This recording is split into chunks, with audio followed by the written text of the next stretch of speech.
Gelombang pemain keturunan yang bersiap membela timnas Indonesia semakin kencang berhembus di era Patrick Kluivert. Sebanyak 5 nama kini menjadi sorotan utama dalam strategi besar PSSI. Mereka adalah Mauro Zylstra, Miliano Jonathan, Pascal Struwij, Dean Zandbergen, dan Tristan Gojgier. Perekrutan ini bukan sekadar langkah pragmatis, tapi cerminan ambisi Indonesia untuk bersaing lebih serius di level internasional. Nama-nama tersebut dinilai punya kapasitas untuk langsung bersaing di level tertinggi Asia, bahkan berkontribusi di panggung dunia. Patrick Kluivert, dengan jaringan luasnya di Eropa, tidak tinggal diam. Ia aktif mendekati langsung para pemain potensial, seperti saat ia bertolak ke Inggris untuk menemui Pascal Struwij secara personal. Miliano Jonathan juga dikabarkan menunjukkan ketertarikan kuat terhadap proyek ini. Pendekatan yang bersifat kekeluargaan dan jangka panjang menjadi kunci dalam meyakinkan para pemain diaspora. Cara ini lebih dari sekadar diplomasi. Ini adalah strategi cerdas yang mengedepankan hubungan emosional, identitas, dan visi besar sepak bola Indonesia. Dari sisi teknis, Kluivert membawa visi permainan yang berbeda dari pendahulunya. Ia ingin timnas tampil lebih dominan dan agresif, tidak lagi sekadar bermain aman. Hal ini bisa terlihat dari susunan pemain yang ia bidik, mereka yang punya karakter menyerang dan kuat secara fisik. Para pemain keturunan ini dinilai mampu menambal kekurangan yang selama ini menghantui lini tengah dan belakang. Gaya bermain ala Belanda yang modern menjadi arah baru Garuda, menandai transformasi besar dalam filosofi permainan. Kehadiran 5 pemain diaspora ini juga membuka banyak kemungkinan dari sisi taktik. Kluivert kini punya opsi lebih kaya, bisa bermain cepat, menyerang lewat sayap, atau menekan lawan sejak awal. Kedalaman skuad pun meningkat drastis, memberikan ruang eksperimen yang sebelumnya terbatas.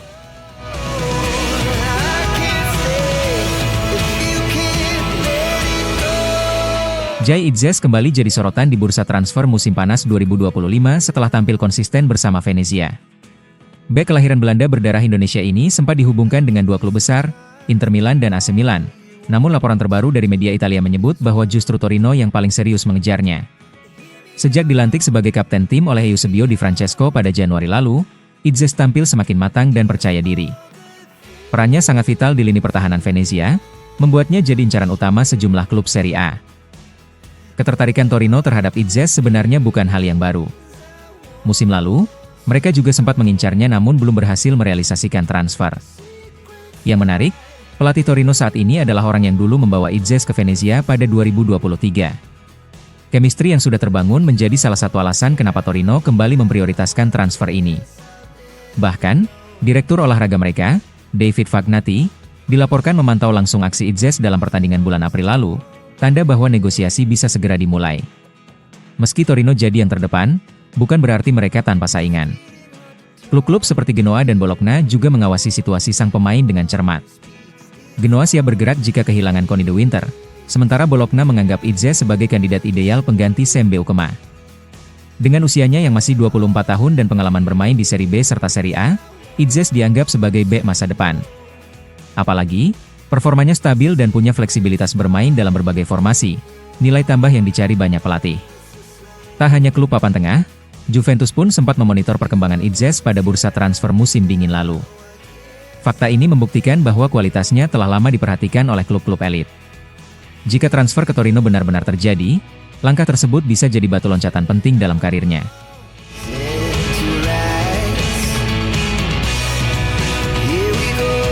Marcelino Ferdinand tengah jadi perbincangan hangat di kalangan penggemar Oxford United dan sepak bola Indonesia.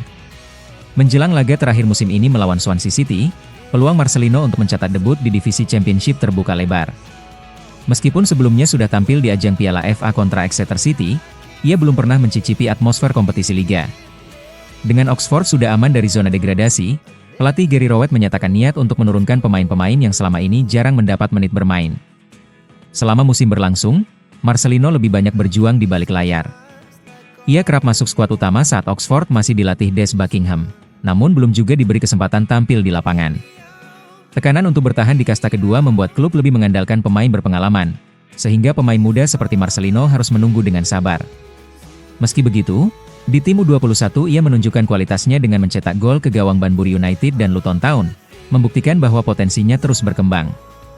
Kini, dengan Gary Rowett mengambil alih dan situasi tim sudah lebih stabil, nada optimisme muncul kembali. Dalam wawancaranya dengan Oxford Mail, Rowett menegaskan pentingnya memberi pengalaman kepada para pemain cadangan. Baginya, Menjaga mental dan fisik seluruh pemain adalah bagian dari rencana jangka panjang klub. Kalimat ini membuka jalan besar bagi Marcelino untuk mencatat debutnya di Liga, sebuah momen yang telah lama ditunggu-tunggu oleh banyak penggemar tanah air. Marcelino bukan sekadar pemain muda biasa, ia adalah investasi jangka panjang klub yang berasal dari Indonesia. Selain performa menjanjikan di level akademi, kedatangannya juga membawa nilai strategis karena dimiliki oleh konsorsium Indonesia. Laga melawan Swansea bukan hanya bisa menjadi ajang pembuktian, tetapi juga momentum awal bagi Marcelino untuk menembus skuad utama secara permanen musim depan.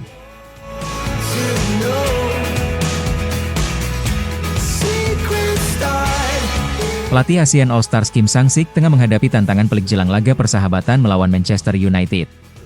Beberapa pemain yang semula direncanakan masuk skuad, termasuk bek muda timnas Indonesia, Muhammad Ferrari, dikabarkan menolak panggilan. Penolakan ini terjadi karena klub mereka masih membutuhkan jasa para pemain tersebut untuk kompetisi domestik. Dalam kasus Ferrari, pelatih Persija Jakarta Carlos Pena secara tegas menyatakan bahwa pemainnya lebih dibutuhkan untuk Liga 1 ketimbang pertandingan non-kompetitif. Situasi serupa juga terjadi di negara lain, memperkuat kesan bahwa laga ini tidak menjadi prioritas bagi banyak tim. Dari Malaysia, Dominic Tan dan Sergio Aguero juga memilih menolak bergabung demi fokus memperkuat timnas dalam agenda resmi. Kondisi ini mencerminkan polemik yang semakin mencuat antara jadwal laga eksibisi dan tuntutan kompetisi nasional. Beberapa pelatih bahkan secara terbuka menyebut bahwa penempatan jadwal laga ASEAN All-Stars ini tidak ideal di tengah padatnya kalender sepak bola. Menanggapi banyaknya penolakan, Federasi Sepak Bola Asia Tenggara akhirnya turun tangan langsung. Mereka kini aktif membantu pelatih Kim Sang-sik untuk mencari pengganti pemain yang absen. Salah satu langkah yang diambil adalah mengirim surat resmi ke Federasi Sepak Bola Thailand guna memanggil gelandang serang Benyamin Davies. Pemain berusia 24 tahun ini diharapkan mampu menambah kekuatan di lini tengah ASEAN All-Stars. Benyamin Davies memang bukan nama sembarangan dalam skuad Thailand. Ia pernah memperkuat Fulham dan kini bermain untuk Uthai Thani di Liga Thailand. Di level internasional, Davies telah mencetak 3 gol dari 5 penampilan bersama timnas Thailand, menjadikannya opsi ideal untuk laga prestisius ini. Dengan waktu yang semakin sempit menuju pertandingan, kehadiran pemain sekelas Davies diharapkan mampu menjaga kualitas dan gengsi ASEAN All-Stars saat menghadapi Manchester United.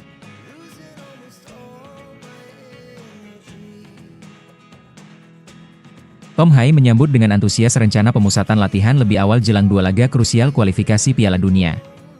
Gelandang kelahiran Belanda ini menilai bahwa waktu persiapan yang lebih panjang akan memberikan keuntungan besar bagi timnas Indonesia. Salah satu manfaat terbesarnya adalah membangun chemistry antar pemain, yang menurutnya sangat menentukan dalam pertandingan berintensitas tinggi. Hai menekankan bahwa kekompakan tidak bisa dibentuk dalam waktu singkat, perlu kebersamaan yang konsisten, baik di dalam maupun luar lapangan. Ia juga menyebut pemilihan Bali sebagai lokasi TC adalah langkah cerdas. Menurut Hai, suasana di Bali lebih kondusif dibandingkan Jakarta yang kerap dipenuhi hiruk-pikuk dan gangguan dari luar, termasuk antusiasme supporter. Meski dukungan fans penting, terlalu banyak interaksi di luar lapangan bisa mengganggu fokus pemain. Di Bali, para pemain bisa lebih tenang, mengikuti program latihan dengan ritme yang terkontrol, dan menjaga konsentrasi penuh pada target yang telah ditetapkan oleh tim pelatih. Lebih jauh, Hai menyoroti aspek fisik sebagai alasan kuat pentingnya TC digelar lebih awal. Ia menilai dalam pertandingan sebelumnya tim belum menunjukkan level kebugaran yang optimal. Dengan TC yang dimulai lebih dini, tim pelatih punya cukup waktu untuk mengembalikan dan meningkatkan stamina para pemain secara bertahap. Pendekatan ini dianggap jauh lebih efektif ketimbang latihan instan yang dilakukan hanya beberapa hari sebelum pertandingan besar. Menghadapi 2 lawan berat, yakni Cina di kandang dan Jepang di laga tandang, Hai percaya persiapan menyeluruh adalah kunci sukses. Dengan adanya waktu lebih untuk menyatukan visi permainan, ia yakin timnas Indonesia bisa tampil lebih padu dan percaya diri. Kebersamaan sejak awal, ketenangan dalam berlatih, dan peningkatan fisik yang terstruktur akan sangat menentukan hasil akhir dalam 2 pertandingan penting ini.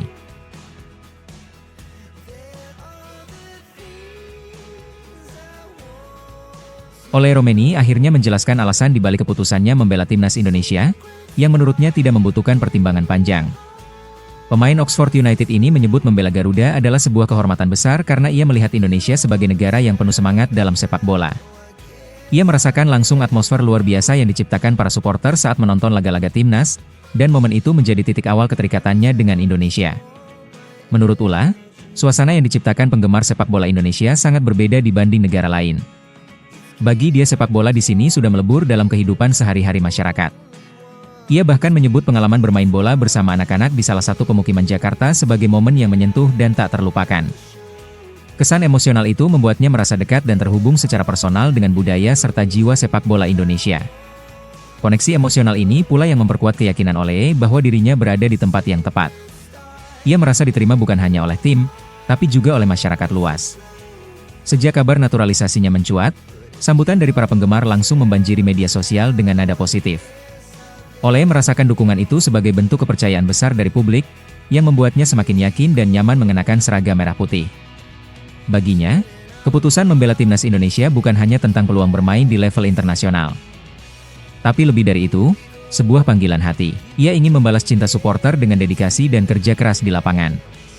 Ole melihat ini sebagai tanggung jawab moral, bukan sekadar kewajiban sebagai pesepak bola. Maka tak mengherankan jika keputusan ini terasa begitu alami dan mudah baginya, karena ia sudah merasa menjadi bagian dari keluarga besar sepak bola Indonesia sejak awal.